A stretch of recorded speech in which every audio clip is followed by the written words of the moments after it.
We received fire call at 7:20 a.m. today morning. So immediately fire station is also very nearer, just 1 kilometer ahead.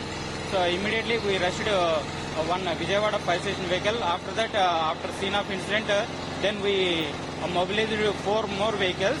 So right now 5 vehicles are working. So additional water supply is also providing to the water tenders. So now fire is under control of within the building only. So it cannot be spread to the adjacent buildings. So we will do firefighting. We are doing firefighting our level best. So within half an hour. What goods have burnt today, sir? So this building is medical shop go down. Actually we expected that pharma logistics unit go down. This material first and second floor is totally burned. We expected that within half an hour it will be cleared. Does this building have fire safety permissions? No fire precautionary measures has been taken by the management. So no NOC also given by the fire department. So how much loss and damage has been reported?